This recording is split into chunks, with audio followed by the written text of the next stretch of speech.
नमस्कार, एनबीसी पर आपका स्वागत है। बिहार की राजनीति में आज बड़ा उलटफेर हुआ। सम्राट चौधरी ने मुख्यमंत्री पद की शपथ ले ली है और शपथ लेते ही उन्होंने साफ कहा, अब बिहार में चलेगा मोदी और नीतीश मॉडल। लेकिन सवाल यह है, क्या ये नया मॉडल है या पुरानी राजनीति का नया पैकेज? एक तरफ नरेंद्र मोदी का विजन, दूसरी तरफ नीतीश कुमार का अनुभव और बीच में नई सत्ता का समीकरण। तो क्या बिहार में सच में विकास की नई कहानी लिखी जाएगी या ये सिर्फ कुर्सी का खेल है? यही है आज की सबसे बड़ी तीखी बहस और इस बहस में हम चर्चा के लिए मौजूद हैं। हमारे साथ कुछ मेहमान भी जुड़े हैं, उनसे आपका पहले परिचय करा देते हैं। हमारे साथ बीजेपी से सुनील सेवक है और आरजेडी से अरुण यादव जी हैं। दोनों का बहुत बहुत स्वागत है हमारी इस तीखी बहस में। तो सवाल पहला, सबसे पहले बीजेपी के सुनील सेवक जी, आपको बहुत बहुत बधाई। बिहार का में पहला बीजेपी का मुख्यमंत्री मिल गया, जो बरसों से इंतजार था वो खत्म हुआ। और सवाल आप ही से शुरुआत करेंगे। जिस तरह से सम्राट चौधरी ना आरएसएस की पाठशाला से आते हैं और ना ही बीजेपी की सियासत से उन्होंने अपनी शुरुआत की, लेकिन फिर भी बीजेपी के मिट्टी में वो ऐसे फले फूले कि आज बिहार के चौधरी बन के उभर गए हैं। क्या कहेंगे? सबसे पहले तो बिहार के नए मुख्यमंत्री के लिए आप सबको बधाई जी। और रह गई बात कि आपने कहा कि आरएसएस की पाठशाला वगैरह वगैरह जी, सम्राट चौधरी के पास मंत्रालय का अनुभव, संगठन का अनुभव पहले से था जी। और पार्टी में भी वो 17 में आ चुके थे और आने के बाद वो प्रदेश के उपाध्यक्ष, प्रदेश के अध्यक्ष, मंत्री, उप मुख्यमंत्री और आज मुख्यमंत्री बने जी। तो इसलिए ऐसी कोई बात नहीं कि उनके पास अनुभव की कमी है, चाहे वो सांगठनिक अनुभव हो, चाहे वो सत्ता चलाने का अनुभव। उस मामले में भी सम्राट जी कोई नए अगर कोई कहता है तो वो अपनी कम ज्ञान का परिचय देता है।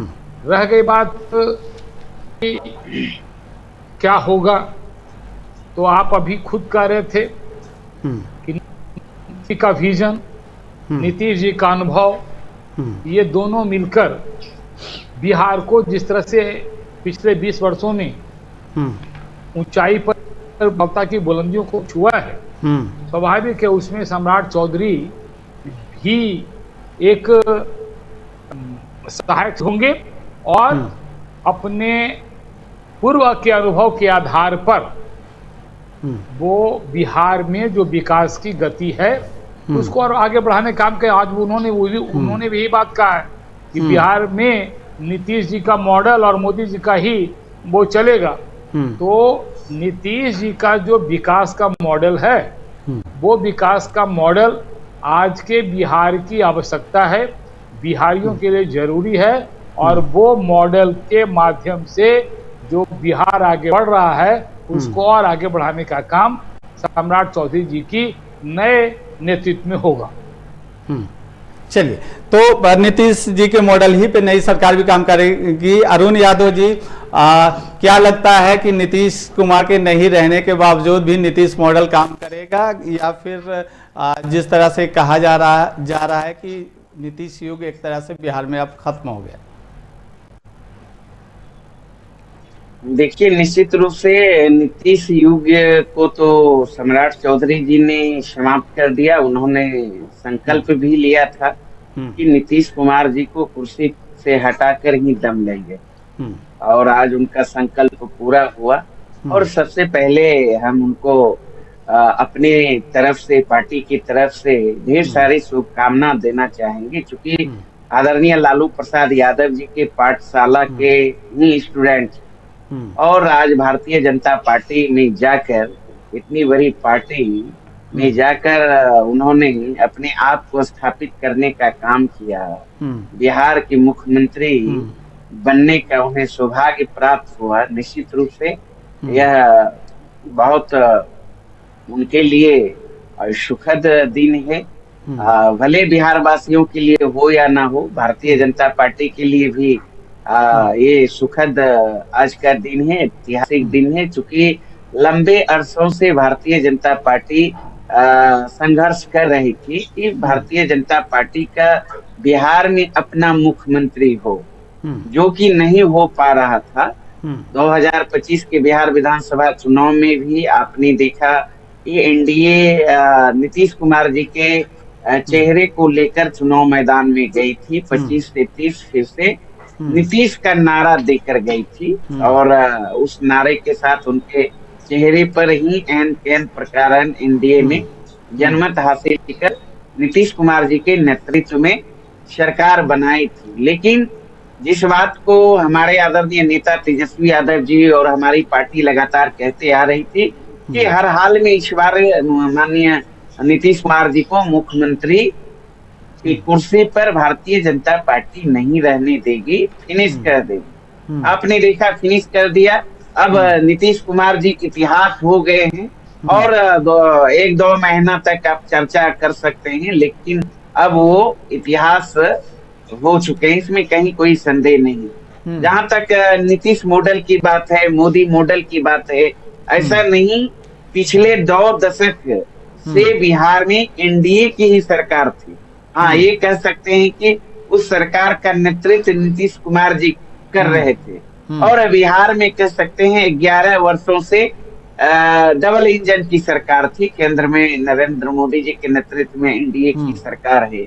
लेकिन आप अगर देखेंगे डेवलपमेंट, मैं अपनी बात नहीं कह रहा हूँ, नीति आयोग का अगर आंकड़े को अगर उठा के देखें तो आपको पता चल जाएगा कि बिहार हर मामले में कहाँ खड़ा है।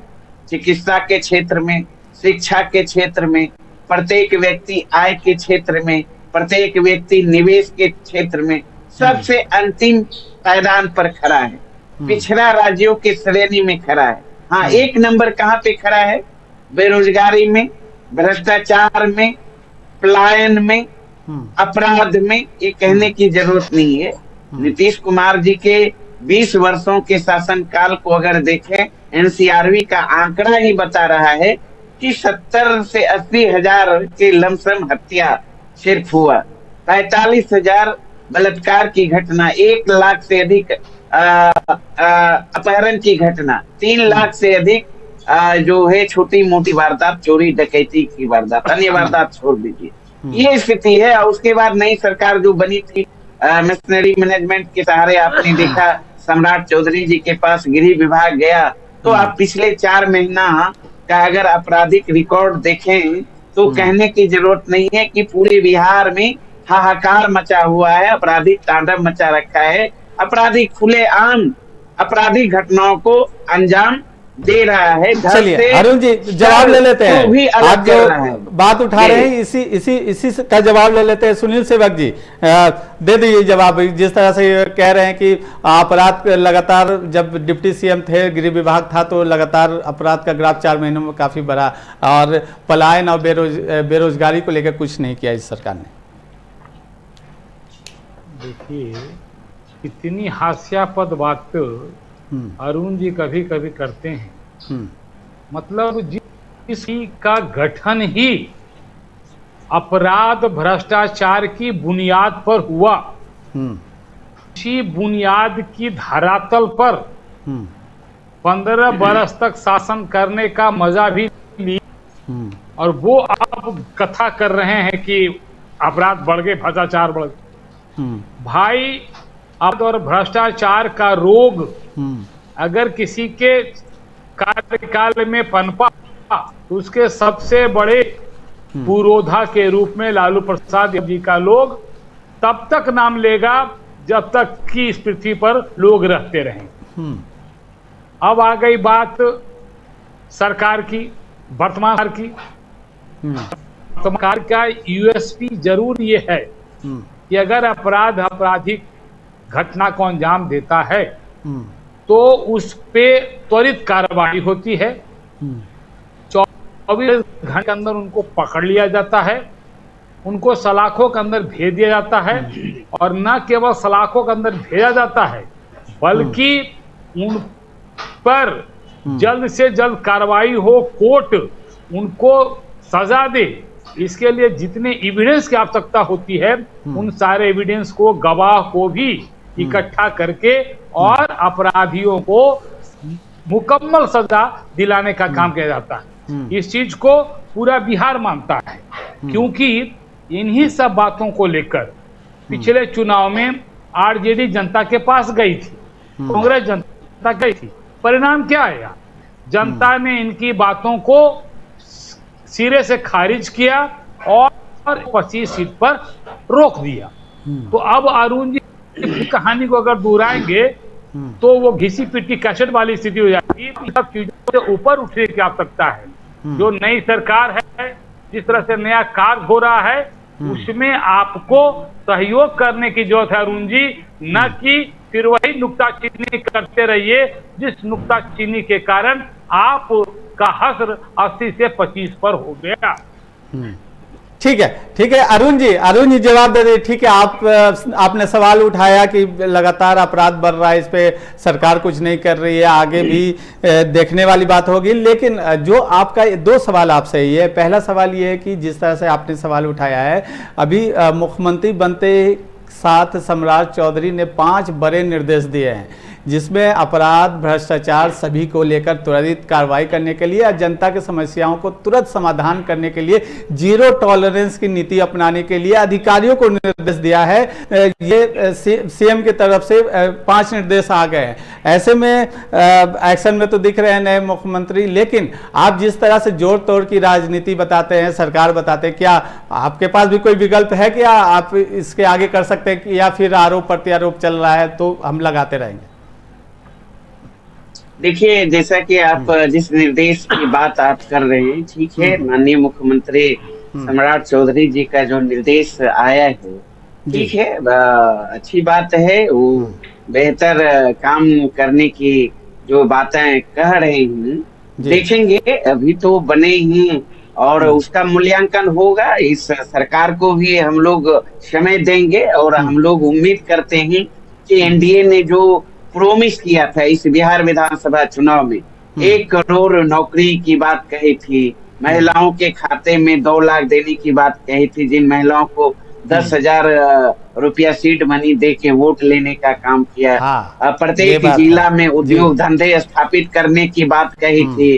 तरह तरह का जो भी घोषणा है, उन घोषणाओं को लेकर हम सवाल करेंगे। निश्चित रूप से सुनील जी ने कहा, लेकिन हम लोग मुद्दे की ही बात करते हैं। निश्चित रूप से आप शासन में हैं, शासन आपका है, प्रशासन आपका है, और सवाल तो जनता का जो होगा, हम लोग जनता और सरकार के बीच का एक कड़ी का भूमिका अदा करने का काम करेंगे। अब विपक्ष का यही काम भी होता है।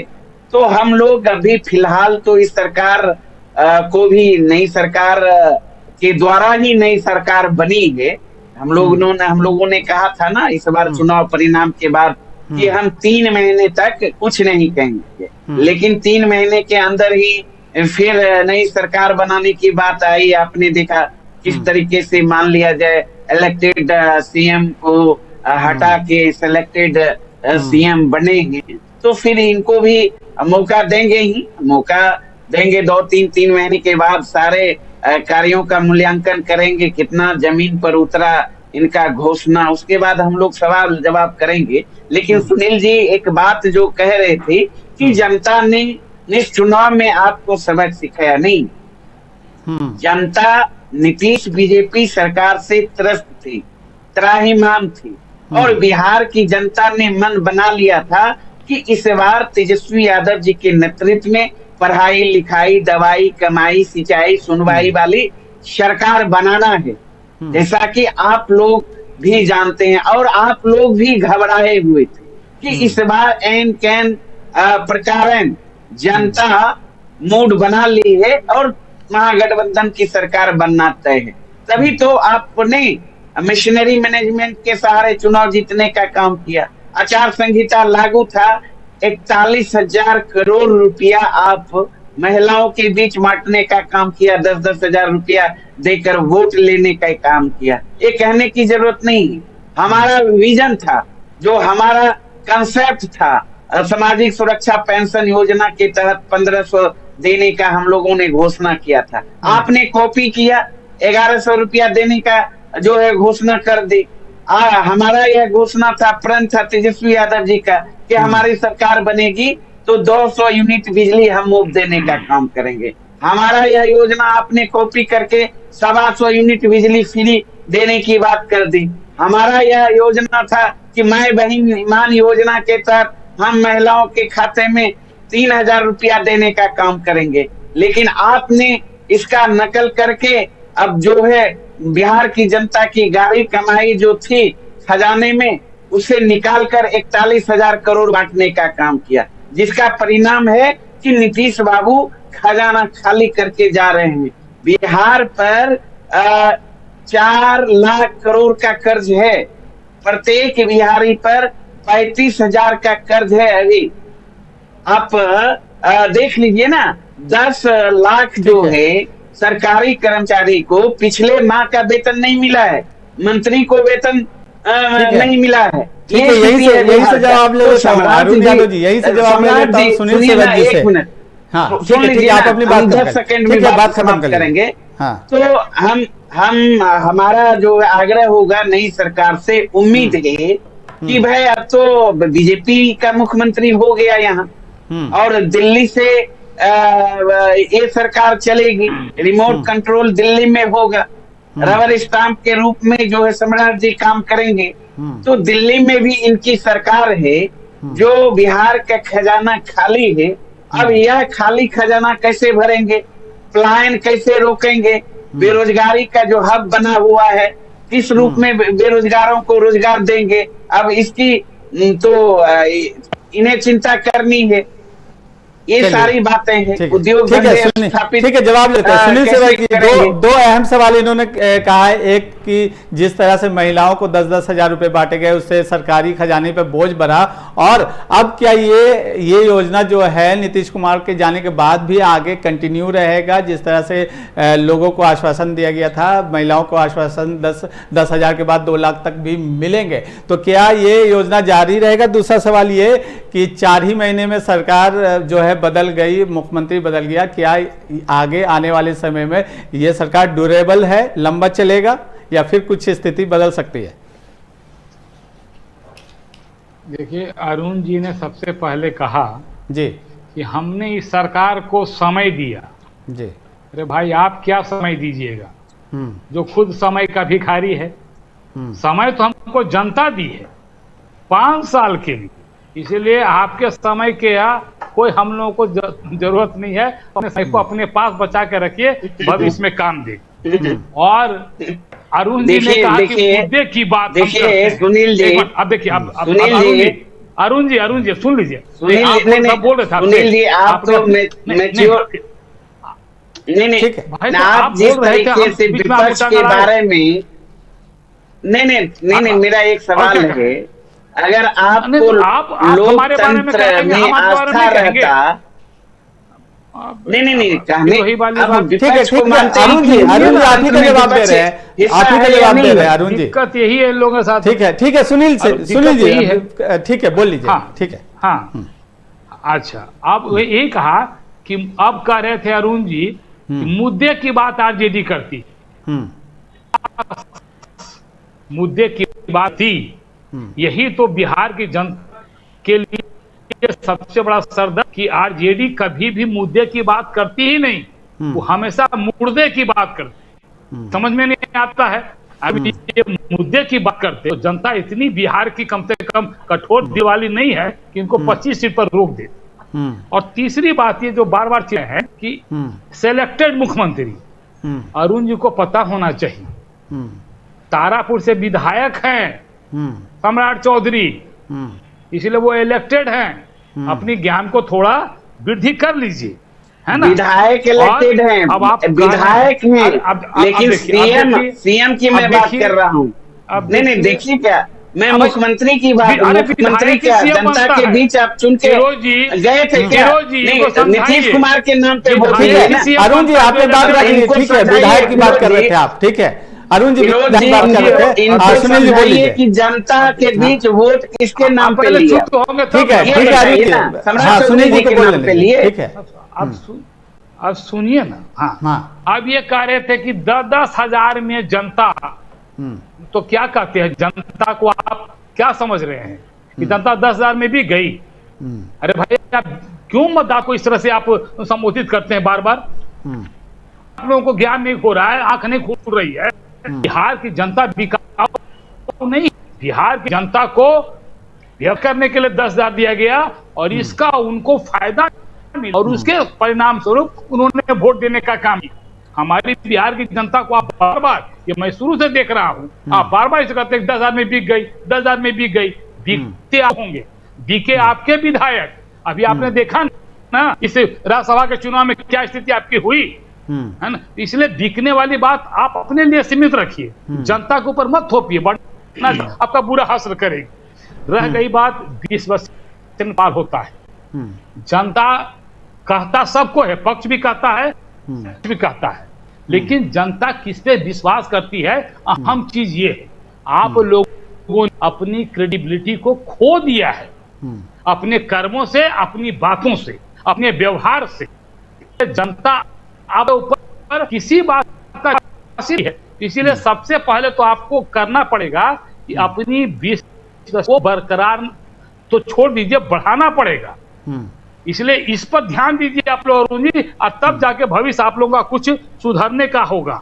रह गई बात रबड़ स्टाम्प और क्या क्या ये कह रहे थे अरुण जी, भारतीय जनता पार्टी में कोई किसी का रबड़ स्टाम्प नहीं होता है। आपको जानकारी होनी चाहिए कि जनता पार्टी का एक मंडल का भी जो कार्यकर्ता होता है वो उतने तीक्ष्ण बुद्धि का है, उतना वो शार्प माइंडेड होता है, उतना वो अर्जन करने वाला होता है कि उसको किसी भी आप दायित्व दीजिए, वो पूरे प्रतिबद्धता के साथ अपने कार्य को अंजाम देता है। और कभी भी रबड़ स्टाम्प जैसी बात एनडीए के कार्यकर्ता के, भारतीय जनता पार्टी के अंदर न कभी आया है और न कभी आएगा।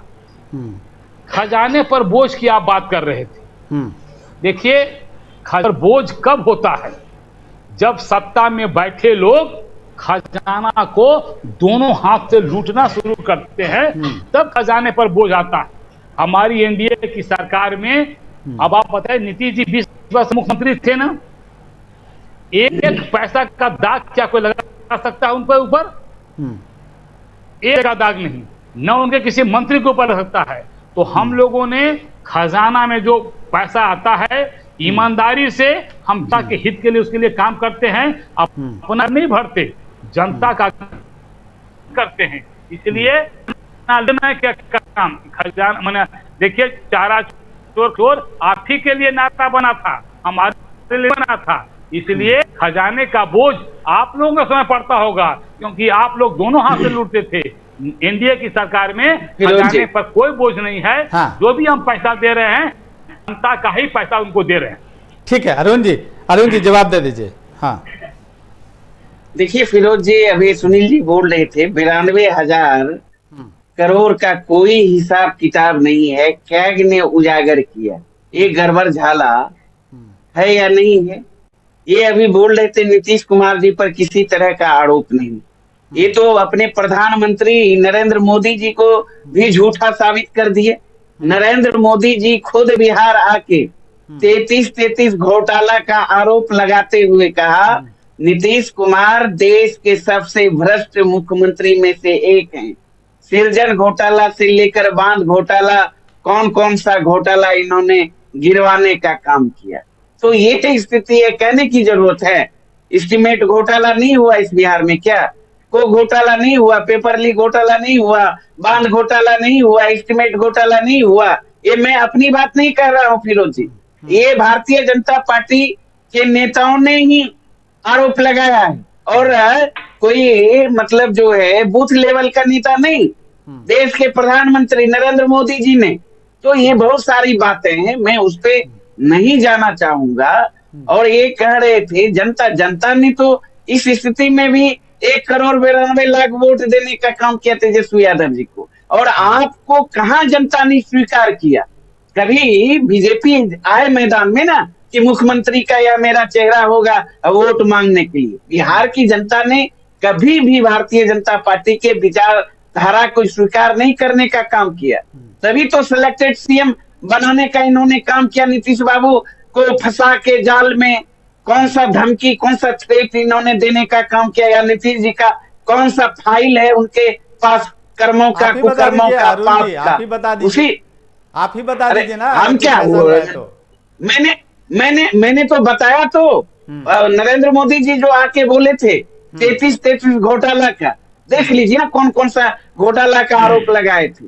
सृजन घोटाला से लेकर मुजफ्फरपुर बालिका गृह कांड से लेकर जहानाबाद नीट छात्रा का मामला, बहुत सारा मामला है। अब शासन में ये है, प्रशासन में ये है, पूरा सिस्टम इनका है, षड्यंत्र भी इनका है, तो यही ना बताएंगे। चलिए यही जो है इनके साथ जो भी है, जो भी है दूध के धुले हुए हैं। जी ठीक है सुनील जी, अब नई सरकार है, पूरी जिम्मेदारी अब आपकी सरकार की है, बीजेपी की में काफी अहम मानी जाती है। रोजगार, शिक्षा और सुरक्षा, इसको लेकर कितना कटिबद्ध है आपकी नई सरकार, और आने वाले दिनों में कितना ज्यादा बदलाव इसमें देखने को मिलेगा? देखिए, इन्हीं सब चीजों को लेकर जी भारतीय जनता पार्टी की सरकार 16 राज्यों में काम कर रही है। जी मध्य प्रदेश में हम तीसरी बार आए, राजस्थान रिपीट किए, अन्य राज्यों को आप देख रहे हैं, हरियाणा हमने रिपीट किया, महाराष्ट्र हमने रिपीट किया। क्यों रिपीट करते हैं? महागठबंधन के लोग क्यों एक ही बार में हार जाते हैं? उसका एकमात्र कारण है कि जो चीज को हम लोग कहते हैं उसको करते हैं। वो किसी भी क्षेत्र में हो सकता है, रोजगार हो, व्यवसाय हो, बेरोजगारी हो, वो तमाम चीजों, भ्रष्टाचार हो, अपराध नियंत्रण हो, सारी चीजों पे हम जो कहते हैं वो करते हैं, और जो करते हैं वो जनता के नजरों में दिखता है, इसीलिए विश्वास कायम होता है। यही वजह है कि हम जिस राज्य में एक बार सत्ता में बैठते हैं, फिर लगातार 3 बार 4 बार तक सत्ता कायम रहती है हमारी। ठीक उसी प्रकार इस बिहार में भी अब एक बार बैठे हैं, लगातार एनडीए की सत्ता कायम रहेगी। 20 वर्ष से तो कायम थी ही, अगला 20 वर्ष तक भी कायम रहेगी। इसलिए अरुण जी, अब आराम से आप लोग रहिए, एकदम अच्छी सरकार आपको देंगे, उसमें आप भी खुश रहेंगे, आपका परिवार भी खुश रहेगा, पूरा बिहार और पूरी बिहारी समाज इस सरकार का पहले से भी गुणगान कर रही है, आगे भी गुणगान करेगी। और रह गई बात, आप कह रहे थे कि मोदी जी कह रहे थे, तो जब इतना अच्छा मौका आपको मोदी जी दे रहे थे, तो क्यों नहीं आप डॉक्यूमेंट्री कागज इकट्ठा करके नीतीश जी पर क्लेम करवा दिए? आप ही की सरकार थी ना अरुण जी, कि हम लोगों ने डॉक्यूमेंट्री कागज जमा किया और माननीय लालू प्रसाद यादव जी को उच्चतम न्यायालय से अपराधी घोषित करवाया, भ्रष्टाचारी घोषित करवाया।